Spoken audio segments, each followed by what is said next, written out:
Baik kanti-kanti, sanak saudara gegalo yang dirahmati Allah. Berjumpa lagi pada serial Manasik Haji berbahasa daerah Jambi ko. Nah, kali ko saya nak berbagi informasi mengenai materi perjalanan haji mulai dari keberangkatan dari Tanah Air sampai sebelum wukuf di Arafah. Ayolah kanti-kanti, jangan nunggu lama lagi. Kita tengok tayangan yang sekok-ekok.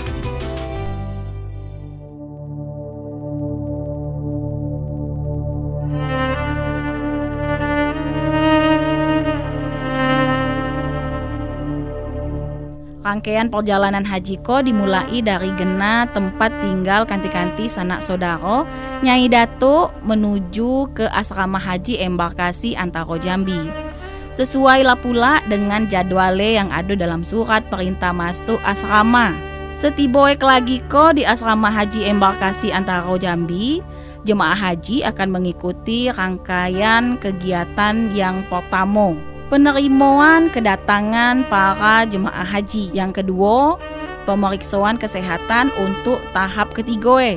Nah, selanjutnya penyerahan gelang identitas dan juga pembekalan yang lain-lainnya. Selanjutnya, jemaah haji kok lagi menginap selama semalam di asrama haji embarkasi Antaro Jambi. Kemudian kagi diberangkatkan ke Bandara Sultan Taha Jambi sesuai pula dengan jadwal penerbangan menuju ke Bandara Hang Nadim di Batam. Setiboe di Bandara Hang Nadim Batam, jemaah haji kelagiko akan beristirahat sambil menunggu jadwal keberangkatan ke Arab Saudi. Sudah tuh pada saat naik ke pesawat menuju Arab Saudi, jemaah haji ko akan dibagi arahan tentang barang bawaan jemaah haji dan juga petunjuk mengenai keselamatan dalam penerbangan.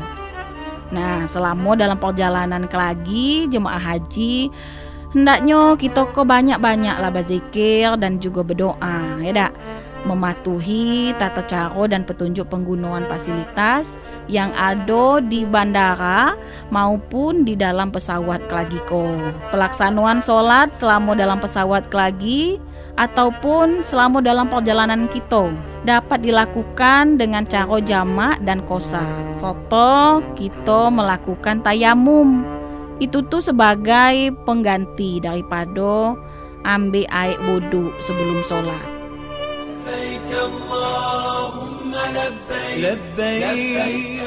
Latibo para jemaah haji di Arab Saudi kagi terbagi menjadi dua gelombang.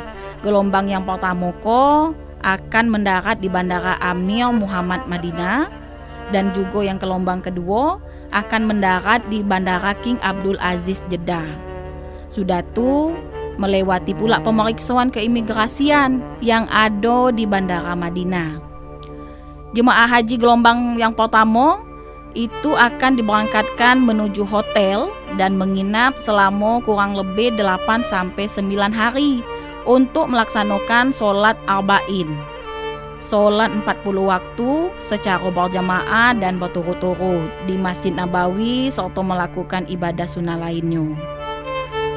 Dan berziarah ke tempat-tempat bersejarah selama tinggal di Madinah lagi.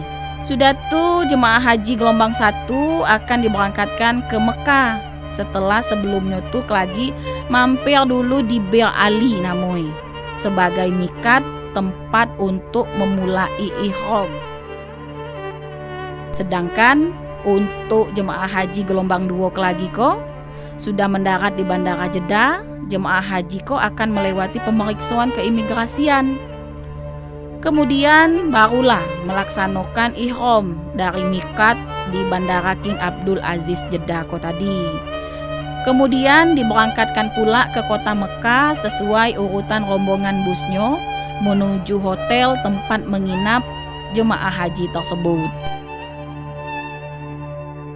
Nah, setibanya kagi di hotel, jemaah haji akan ditempatkan di kamar-kamar yang telah disiapkan.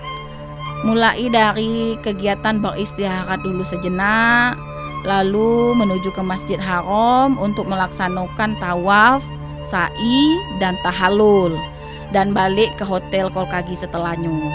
Seluruh jemaah haji yang telah melaksanakan ihram tadi dari mikat tadi itu wajib menjaga diri dari perbuatan yang dapat membatalkan ihramnya, dan juga dianjurkan untuk memperbanyak talbiyah.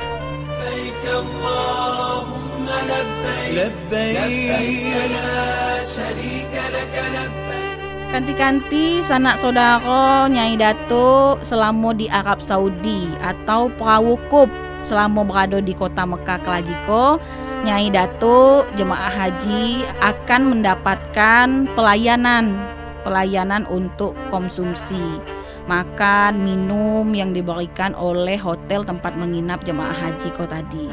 Lalu jemaah haji ko tadi hendaknya mematuhi petunjuk dan juga arahan yang disampaikan oleh petugas.